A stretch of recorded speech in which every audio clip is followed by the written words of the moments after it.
جو میں نے حدیث پڑھی ہے، چاند کے حساب سے یہ سفر کا مہینہ ہے۔ سفر کے مہینے کے متعلق جاہلیت میں یعنی اسلام سے پہلے بہت سارے نظریات اور لوگوں کے عقائد تھے جو رسول اکرم صلی اللہ علیہ وسلم نے سن کر اس کی تردید فرمائی۔ لوگوں کا خیال یہ تھا کہ سفر صفر ہونا چاہیے، خالی رہنا چاہیے، اس میں کوئی شادی، کوئی نکاح، کوئی کاروبار، کوئی سفر، کوئی تقریب، کوئی اچھا کام نہ کیا جائے، بس گھروں میں بند رہیں، گھروں سے نکلے نہیں۔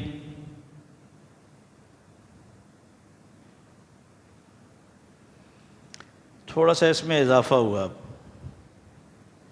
اتنی بات تو جاہلیت میں تھی، مسلمانوں نے اس میں تھوڑا سا اضافہ کیا ہے۔ مسلمانوں نے یہ مشہور کیا ہے اس میں بلائیں اترتی ہیں، اس میں لنگڑے لولے جنات اترتے ہیں، اس میں مصیبتیں آتی ہیں، اس میں بلائیں اترتی ہیں۔ تو اگلا کام تو پھر لوگ سمجھ گئے کہ ختم پڑھانا چاہیے، قرآن خوانیاں ہونی چاہیے، کالے بکرے کاٹنے چاہیے۔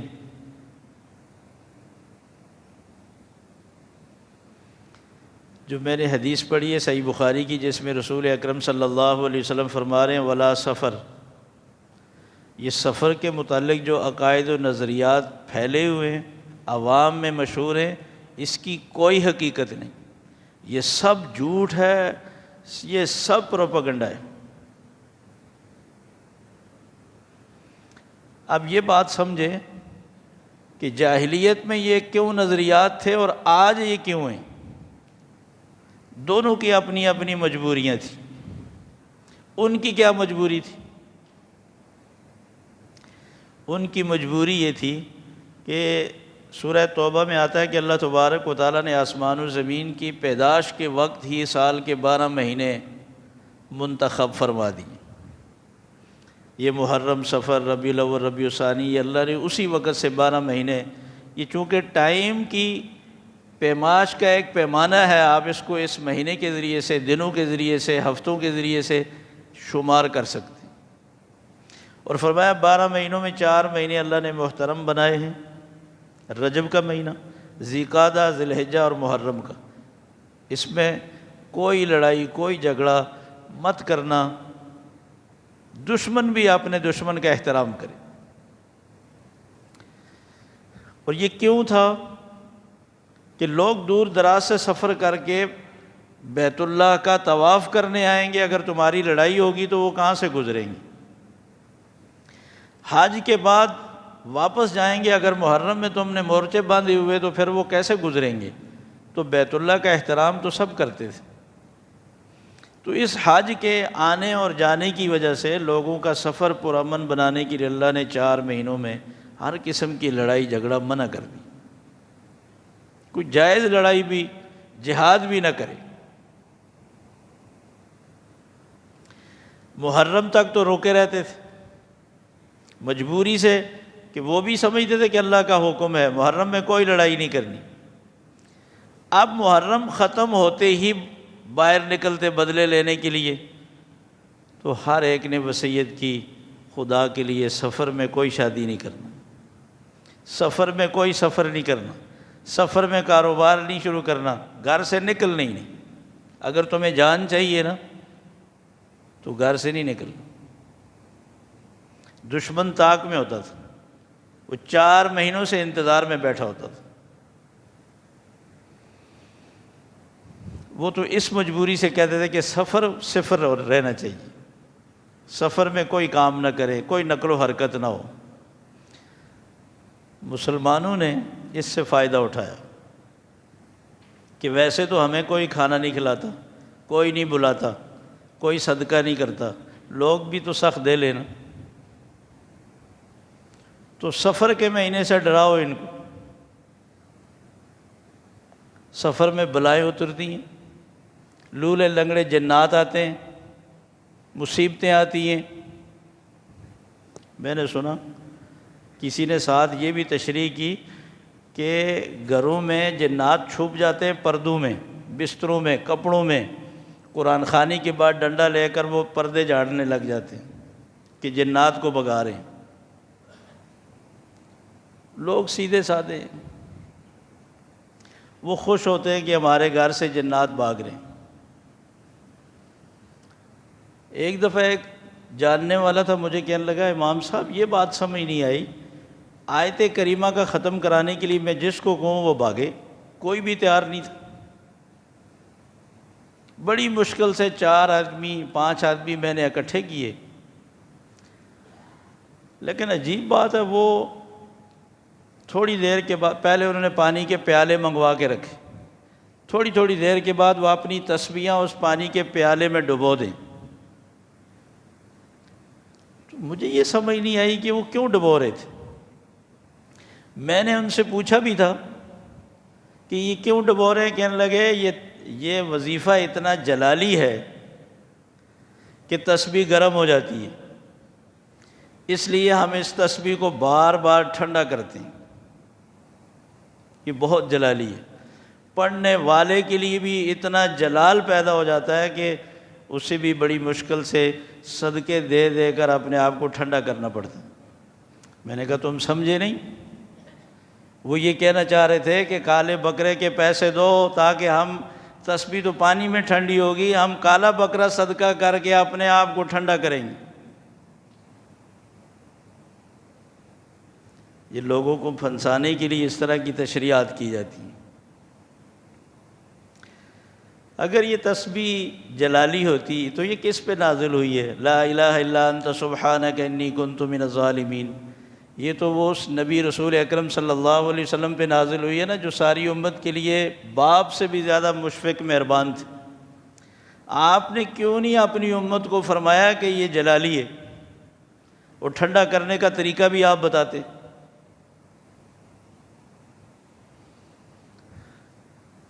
ہم نے اس کو 1.25 لاکھ طے کر کے جلالی بنایا ہے، یہ جلالی نہیں ہے۔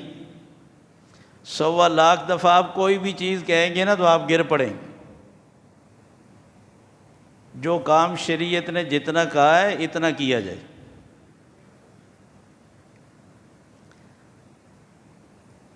تو میں یہ عرض کر رہا تھا کہ مسلمانوں میں یہ بات مشہور کر دی کہ جنات اور بلائیں اور مصیبتیں ٹلتی ہیں سفر میں۔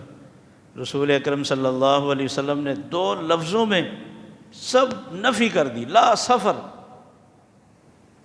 فرمایا کہ سفر کے متعلق جتنی بھی نظریات اور جتنی بھی باتیں مشہور ہیں کوئی حقیقت نہیں، سب جھوٹ ہے۔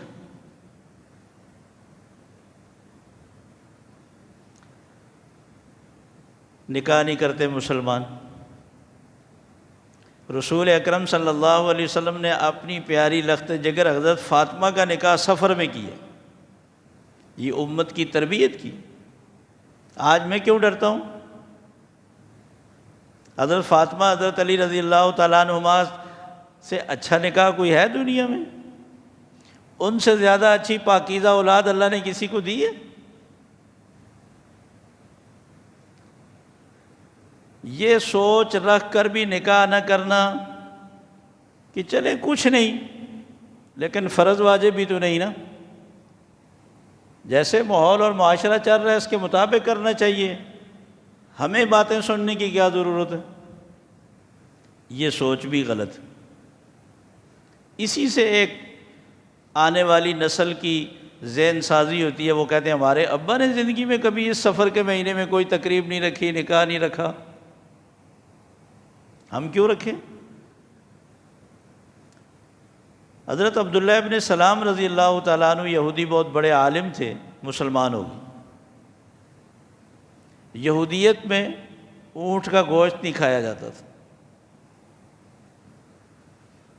اور اللہ نے نہیں منع کیا تھا۔ وہ حضرت یعقوب علیہ السلام کو عرق النساء کی تکلیف تھی، جس کی بنا پر انہوں نے پرہیز کے طور پر چھوڑا، لوگوں نے اس کو حرام سمجھ لی۔ تو حضرت عبداللہ ابن سلام رضی اللہ تعالیٰ عنہ نے کہا اسلام میں تو کوئی فرض واجب تو ہے نہیں، تو چلو جس طرح پہلے نہیں کھاتے تھے تو اب بھی نہیں کھائیں گے، اس میں کیا حرج ہے؟ یہ بات صرف سوچی ہی تھی، حالانکہ کتنے ہم میں سے ایسے ہیں جنہوں نے زندگی میں اونٹ کا گوشت نہیں کھایا۔ حضرت عبداللہ ابن سلام نے یہ بات سوچی تھی۔ سورہ بقرہ میں یہ آیت نازل ہوئی، یا ایھا الذین آمنوا ادخلوا فی السلم کافہ ولا تتبعوا خطوات الشیطان انہ لکم عدو مبین۔ اے ایمان والو، اسلام میں پورے کے پورے داخل ہو۔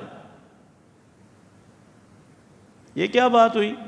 مسلمان بھی ہے اور دوسرے مذاہب کی باتیں بھی جو پسند ہیں وہ بھی اپنا رہے ہیں۔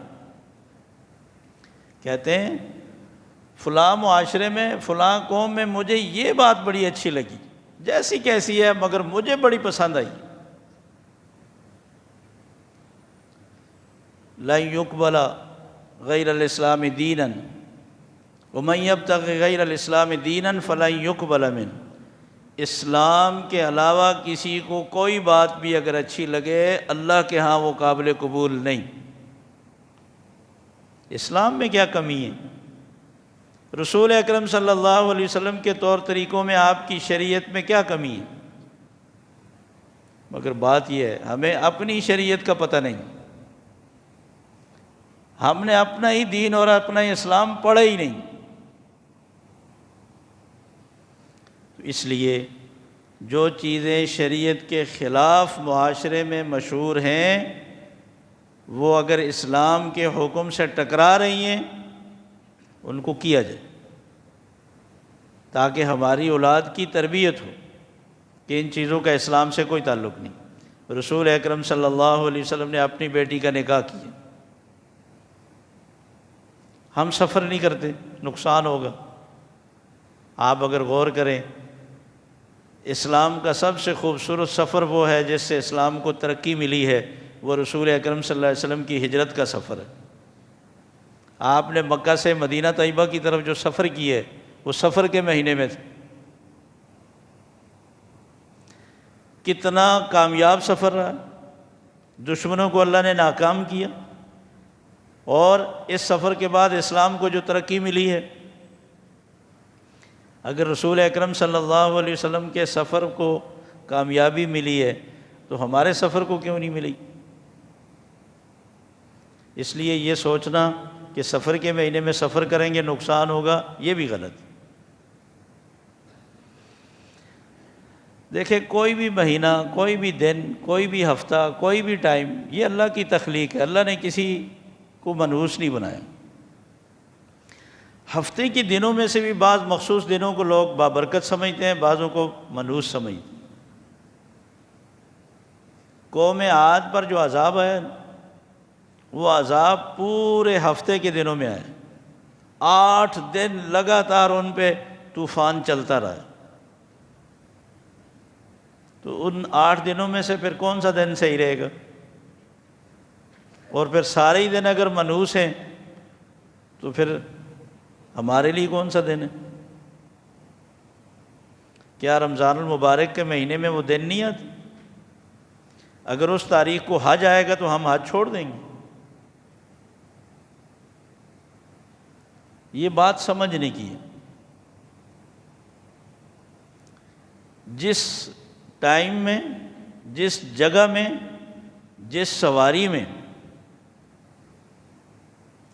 اللہ کی نافرمانی کی جائے گی، اللہ کا حکم توڑا جائے گا، اللہ کی طرف سے کوئی عذاب آئے گا، وہ جگہ منحوس ہے، وہ گاڑی منحوس ہے، وہ دن منحوس ہے ان کے لیے جن پر یہ عذاب اترے۔ قوم صالح، حضرت صالح علیہ السلام کی قوم سمود جہاں آباد تھی نا، رسول اکرم صلی اللہ علیہ وسلم تبوک کی طرف سفر کرتے ہوئے جب وہاں سے گزرنے لگے، آپ نے فرمایا یہاں سے تیزی سے گزرو۔ یہ وہ جگہ ہے جہاں ایک قوم پر نافرمانیوں کی وجہ سے اللہ کی طرف سے عذاب آیا تھا۔ یہاں اس جگہ پہ اللہ کی طرف سے بڑی نافرمانی ہوئی۔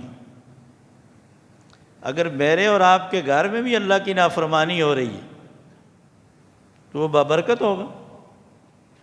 جس کمرے میں اللہ کی نافرمانی ہو رہی ہے وہ بابرکت ہوگا۔ اس میں جتنی مرضی ہے میلاد پڑھا لیں، جتنی مرضی ہے قرآن خوانیاں کروا لیں، برکت اس سے نہیں آئے گی۔ نحوست اس سے ختم ہوگی کہ ہم اللہ کی نافرمانی بند کریں۔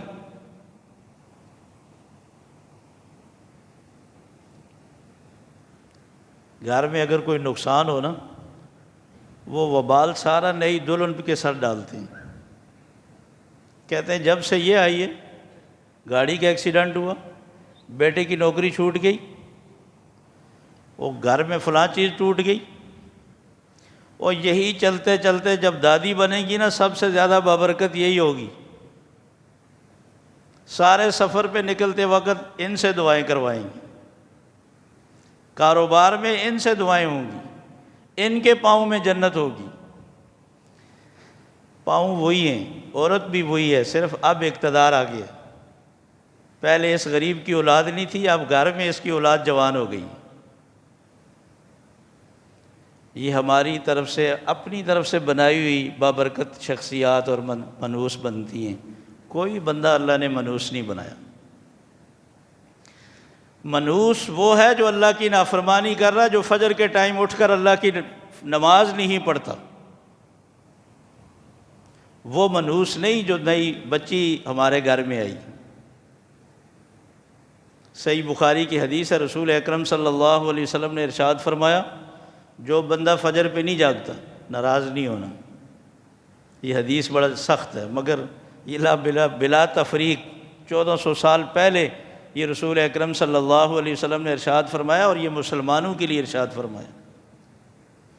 آپ نے فرمایا جو فجر پہ نہیں جاگتا شیطان پہلے تھپکی دیتا رہتا۔ ابھی بڑا ٹائم ہے، ابھی تو اذان ہوئی ہے، اذان کے بعد بھی بڑا ٹائم ہے، کیا کرو گے مسجد میں جا کے؟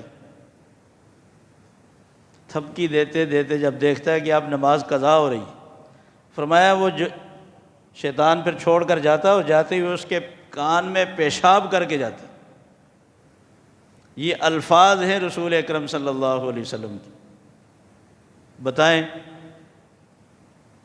شیطان جس کے کان میں پیشاب کر کے جائے یہ بابرکت ہوگا؟ نحوست تو یہ ہے۔ ایک اور حدیث ہے جس میں رسول اکرم صلی اللہ علیہ وسلم نے فرمایا، جو صبح اٹھ کر نماز پڑھے، جب وہ روزی تلاش کرنے کی نکلتا ہے تو اس کے ہاتھ میں اللہ کا جھنڈا ہوتا ہے، اور وہ اللہ کے حفظ و امان میں ہوتا ہے۔ جو بندہ اس کو نقصان پہنچائے گا، اس نے اللہ کی حفاظت پہ حملہ کیا، اور فرمایا جو بغیر نماز کے روزی کے لیے نکلتا ہے اس کے ہاتھ میں شیطان کا جھنڈا ہوتا۔ اب ہم برکتیں ڈھونڈ رہے ہیں، برکت تو اللہ نے اپنے فرما برداری میں رکھی ہے، نحوست اللہ نے اپنی نافرمانی میں رکھی ہے۔